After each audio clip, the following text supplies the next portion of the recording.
Veins తో బాధపడుతున్నారా? భారతదేశంలోనే బెస్ట్ ట్రీట్మెంట్ అందించే ఏకైక హాస్పిటల్ ఏవిస్. నమస్తే అమ్మా. నమస్తే అమ్మా. అమ్మా, మనకి చంద్రగ్రహణం ఉంది. అవునమ్మా. మరి గ్రహణం ఏంటి, గ్రహణం రోజు మనం ఎలాంటి విధి విధానాలు పాటించాలి? పౌర్ణమి కూడా వచ్చినట్లుంది, ఆ ఘడియలు ఎప్పటి వరకు ఉన్నాయి? మీ వివరణ చెప్పండి. అసలు నిజం చెప్పాలంటేనమ్మా, ఇట్లాంటి వాటి అన్నింటికి ప్రతి వాళ్ళకు పురోహితుడు ఉంటారు కదమ్మా. అవును. వాళ్ళు ఏం చెప్తే అది పాటించేస్తే సరిపోతుంది. కానీ ఇప్పుడు మనకి ఇవన్నీ సోషల్ మీడియా అవన్నీ బాగా తెలిసి సందేహాలు వస్తున్నాయి. కాకపోతే వీటి గురించి కొంత వివరం గనక మనం తెలుసుకున్నట్టయితే మనకే స్పష్టత వచ్చేస్తుంది. ఏమిటి అంటే, ఆ ముందు రోజు మధ్యాహ్నం ఎప్పుడో 12 ఎంతకో మొదలైపోయింది పూర్ణిమ. మర్నాడు కూడా అలాగే మధ్యాహ్నం సమయంలో పూర్ణిమ అయిపోతుంది. గ్రహణం పూర్ణిమ ఉండగా మొదలయ్యి పౌర్ణమి వెళ్ళిపోయిన తర్వాత పాడ్యమి ఘడియల్లో గ్రహణం వదులుతోంది. ఇది ఎందుకంటే నేను సమయం ఎందుకు చెప్పట్లేదంటే, ప్రాంతాలలో కొన్ని నిమిషాల తేడా ఉంటుంది. అందువల్ల మళ్ళీ చూసారా, మా ప్రాంతంలో ఇక్కడ నుండి తేడా ఇక్కడ చెప్పారని కన్ఫ్యూజన్ రాకుండా మధ్యాహ్నం సాయంత్రం అని చెప్తున్నా. ఇలా చేసేటప్పుడు గ్రహణం అనగానే మనకు ఒక నియమం ఉంది. గ్రహణ సమయానికన్నా కనీసం 3 గంటల ముందు, కనీసం పెద్దవాళ్ళు అయితే సంప్రదాయం తెలిసిన 6 గంటలు లెక్క పెట్టుకుంటారు. ఘన పదార్థం ఏమీ తినకుండా ఉండడం, అంటే గ్రహణ సమయానికి మన పొట్టలో ఏమీ లేకుండా ఉండాలి జీర్ణం కావడానికి. ఆ గ్రహణం పట్టంగానే స్నానం చేయడం, గ్రహణం వదిలాక స్నానం చేయడం, చేసి ఇల్లు అవి కడుక్కుని అప్పుడు దేవుళ్ళను కూడా పులికాపు చేసుకుని పూజలు చేసుకుని అప్పుడు వంట చేసుకోవడం, ఇట్లాంటి పద్ధతులు గ్రహణాలన్నిటికీ పాటిస్తారు. దీనికి కూడా కారణం ఉంది. ఆ సమయంలో వెలువడేటటువంటి ఆ కిరణాల ప్రభావం పదార్థాల మీద ఉంటుందని వాటి మీద దర్భలు వేసి చేస్తారు. అయితే పౌర్ణమి సంబంధించిన నోములు ఉన్న వాళ్ళు ఎవరైతే ఉన్నారో వాళ్ళు ఈ 33 పున్నముల నోము కావచ్చు, జీవితాంతం ప్రతి పూర్ణిమకి నోము పట్టేటటువంటి వాళ్ళు ఉన్నారు. కొన్ని కుటుంబాల్లో పౌర్ణమి అంటే తప్పనిసరిగా ఉపవాసం చేయాలి. ఆ కుటుంబంలో అది ఒక పద్ధతి.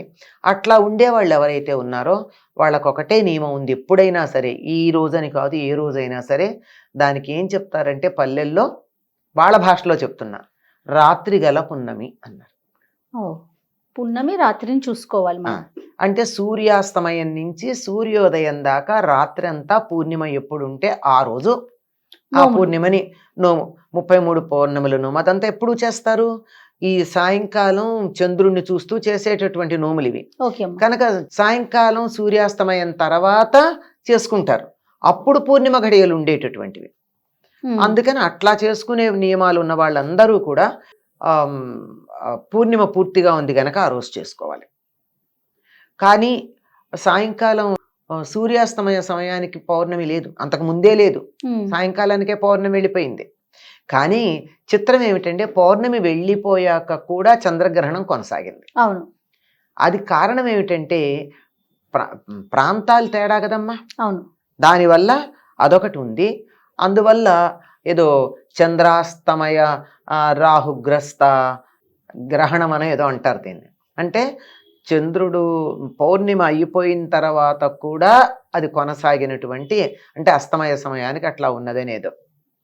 అటువంటప్పుడు ఇంకా పౌర్ణమి ఘడియలు లేవు చంద్రుడు ఉదయించే సమయానికి. అట్లాంటప్పుడు రాత్రిపూట చేసే పూజలు ఏవైతే ఉన్నాయో అవి ఎలా పనికొస్తాయి? సాధారణంగా మనం పూజలన్నీ పగలు చేస్తాం. అందువల్ల సంకల్పం చెప్పుకునేటప్పుడు ఏం చెప్పుకుంటాం? సూర్యోదయ సమయానికి ఏ తిథి ఉంటే అదే సంకల్పం చెప్పుకుంటాం. కానీ ఇక్కడ రాత్రి చేస్తున్నాం, అది పొద్దునది ఉంటే మరీ మంచిది, లేకపోయినట్టయితే తత్కాల అని చెప్పుకుంటూ ఉంటారు.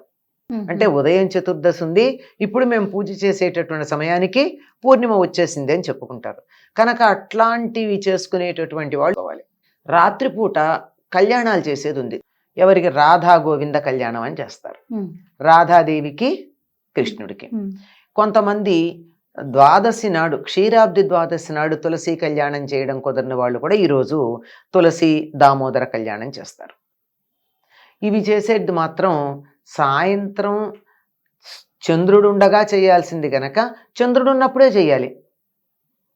చంద్రుడిలో పౌర్ణిమ ఎప్పుడుంది అప్పుడే చేయాలి, అది లెక్క. కానీ ఉదయం పూట సంకల్పం చెప్పుకుని చేసుకునే పూజలు అవి మాత్రం 8వ తారీఖు ఉదయం పూర్ణిమ సంకల్పం చెప్పుకోవాలి. మిగిలిన గ్రహణ నియమాలు అందరికీ తెలుసు. ఆహారం కానీ, స్నానం కానీ, జపము, తపము, ఇత్యాదులు, పట్టు అవన్నీ ఉన్నాయి కదా. ఇవన్నీ యథాప్రకారంగా ఉంటాయి. సాయంత్రం గ్రహణం అయిన తర్వాత స్నానం చేసి, విడుపు స్నానం చేసి, దేవుళ్ళని పులికాపు చేసుకుని, పులికాపన పదమే వాడతాం. అంటే కొంచెం చింతపండు నిమ్మకాయో పెట్టి పుల్లగా ఉండి ఇత్తడి ఉండేవి గనక పూర్వకాలం, అది లెక్క. అలా వాటన్నిటిని శుభ్రం చేసుకుని, వాటికి అలంకారాలు చేసుకుని, దీపం పెట్టుకుని, పూజ చేసుకుని, అప్పుడే వంట కూడా అప్పుడే చేసుకుని తింటారు. అంతకు ముందు ఉన్నది తినరు. ఇది చేయాల్సిన పని. ఇంకా ఏదన్నా వ్రతాలు లాంటివి ఏమన్నా ఉంటే ఆ తర్వాత చేసుకోవాలి. కానీ దీపాలు పెట్టుకోవచ్చు. దీపం అయిపోయిందిగా గ్రహణం. అవును, గ్రహణం అయిపోయాక దీపం పెట్టుకోవడానికి ఏముంది, హాయిగా దీపం పెట్టుకోవచ్చు. ఇప్పుడు మనం చంద్రగ్రహణం అప్పుడు ఎలాంటి జాగ్రత్తలు తీసుకుంటారు గర్భిణీ స్త్రీలు? సూర్యగ్రహణానికి కూడా అవే పాటించాలా? ఏ గ్రహణానికన్నా ఒకటే. చంద్రగ్రహణం విషయం వచ్చేప్పటికి స్త్రీలు కొంచెం ఎక్కువ జాగ్రత్తగా ఉండాలి, ఇంకొంచెం ఉండాలి, ఎక్కువ ఉండాలి. ఎందుకంటే గర్భిణీ స్త్రీలు ఇంకా జాగ్రత్తగా ఉండాలి. కారణం ఏమిటంటే, సముద్రాన్ని గనక మీరు చూసినట్టయితే ఆటుపోటులు అమావాస్య పూర్ణిమాలకి కనపడుతూ ఉంటాయి. అంటే నీళ్ల మీద చంద్రుడి ప్రభావం ఉంది కదా. అవును, నీటి మీద చంద్రుడికే ఎక్కువ అధికారం ఉంది. అందువల్ల మరి గర్భస్థ శిశువు తల్లి కడుపులో ఉన్నప్పుడు దేంట్లో ఉంటాడమ్మా, ఉమ్మ నీటిలో ఉంటాడు. అవును కదా. ఆ నీరు కూడా కొద్దిగా మామూలుగా కదిలిక కాకుండా కొంచెం హెచ్చు తగ్గుల్లో ఉంటుంది. మరి అట్లా ఉన్నప్పుడు ఆ శిశువుకి ఎటువంటి ఇబ్బంది కలగకుండా, అంటే వెంటనే ఏమన్నా అవకరాలు వచ్చేస్తాయని మనం ఏం చెప్పలేం. కొంచెం ఇబ్బంది అయినా ఎందుకు కలిగించాలమ్మా? అదే కదా, జాగ్రత్తగా ఉంటే సరిపోతుంది. ఆ కొంచెం ఇబ్బంది ఎందుకు కలిగించాలి? మనం అనుకోం, పక్క మీద చూసుకుని ఇట్లా పడుకోవాలంటే మెత్తగా ఉందా లేదా అని చూస్తాం. చిన్న మడత ఉన్నంత మాత్రాన, ముడత ఉన్నంత మాత్రాన మనకేమీ నిద్రాభంగం కలగదు. కానీ ఆ కాస్త లేకుండా చూసుకుంటామా లేదా? అది ఆ ఫైనెస్ట్ కంఫర్ట్ అంటారే, దానికోసం గర్భస్థ శిశువు సుఖంగా ఉండడం కోసం, హాయిగా ఉండడం కోసం, మన శరీరంలో కూడా 180% పైనే నీరు ఉందన్నారు. ఆ నీటి మీద ప్రభావం ఉంటుంది గనక జాగ్రత్తలు తీసుకుని ఆ నీరంతా సవ్యంగా ఉండేట్టు మనం జాగ్రత్త పడాలి. అందులో గర్భిణీ స్త్రీ లేనట్టయితే తప్పనిసరిగా. అలాగేనమ్మా.